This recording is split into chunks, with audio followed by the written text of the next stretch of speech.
도널드 트럼프 집권이기에 상호관세 정책으로 중국은 54%의 관세 폭탄을 떠안게 됐습니다. 이번 관세 정책은 관세율, 영향권 산업 범위, 연계 국가 등 여러 측면에서 트럼프 집권 일기 당시 관세 정책보다 더욱 큰 불확실성과 파급력을 불러올 전망인데요.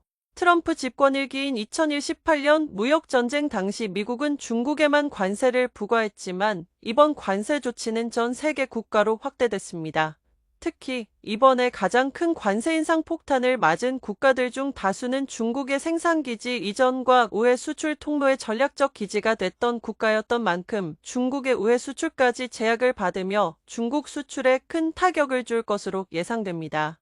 미국의 상호관세 부과에 대해 중국이 보복 조치를 단행할 것으로 예상되는 가운데 4월 말 열리는 정치국 회의에서 경기 부양책과 함께 미국의 폭탄 관세에 대응할 구체적인 정책 방안이 논의될 전망입니다.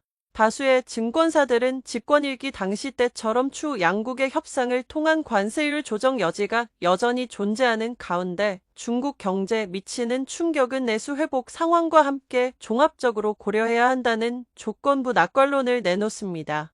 미국 폭탄 관세에 대응한 보복 관세 조치보다 내수 진작을 통해 수출 둔화에 따른 경제적 충격을 상쇄하는 데 집중하는 것이 중국 당국에게 내려진 더욱 중요한 과제가 될 것이라는 설명입니다. 미국 폭탄 관세 정책 하에서 가장 큰 타격이 예상되는 영역은 수출 의존도가 높은 산업과 기업들입니다. 중국의 주요 대미 수출 제품에는 기계전력 설비, 방직물, 비금속, 화공 플라스틱 및 자동차 관련 품목 등이 포함됩니다. 특히 이번 관세 정책 하에서 자동차 산업은 25%의 높은 과세 부담에 직면하게 됐는데요. 트럼프 집권 일기 당시에도 인프라 화공, 철강, 비철금속, 경공업, 자동차 전자 및 기계설비는 수익에 가장 큰 영향을 받았습니다. 이들 산업은 모두 2028년 4분기부터 뚜렷한 이익 감소세를 보이기 시작했고 2029년 전체적으로 전년 대비 마이너스 성장을 지속했죠. 중국 주식 데이터 제공 플랫폼 칸차이징에 따르면 A주 시장 5,406개 상장사 중 181개 상장사의 수출 수입 비중은 80% 이상에 달합니다. 섹터별로는 통신장비, 전자, 태양광 발전 설비, 의료기기, 자동차 부품 등이 주를 이루는데요.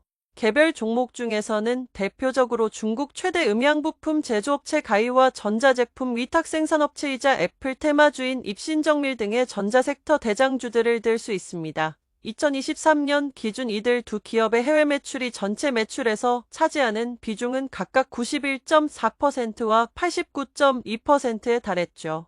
다수 증권사들은 관세 리스크에 따른 위험 선호도 하락과 구조적 압박 등으로 A주의 단기적 조정은 불가피할 것이며 변동성이 확대될 수 있다고 진단했습니다.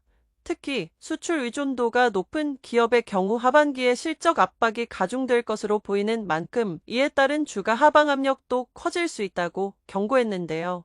현지 전문기관의 의견을 취합해보면 미국 폭탄 관세 리스크 하에서 취할 수 있는 비교적 안정적인 투자 노선은 내수가 안정적이고 경기 사이클의 영향을 비교적 적게 받는 소비, 의약, 공공사업 등의 방어성 산업, 확실한 수익 개선 기대 섹터, 기술 국산화 가속화 섹터, 정책적 지원 섹터의 4가지 키워드로 압축할 수 있습니다. 트럼프 집권 일기 당시에도 수출 의존도가 낮은 다른 산업들은 대체로 안정적이거나 상승하는 이익 증가율을 유지했으며 이 기간 동안 특별한 연속적인 실적 하락은 나타나지 않았는데요. 특히 4월은 실적 검증 기간으로서 수익 개선 확실성이 강한 소비, 전자, 비은행 금융, 보험 등 업종에 대해서도 긍정적 평가가 나옵니다. 중국의 공급망 수호 움직임과 기술 국산화 가속화 속에서 정책적 지원이 확대될 인공지능과 같은 미래형 혁신 기술, 반도체, 최첨단 제조, 신에너지 등의 영역 또한 거론됩니다.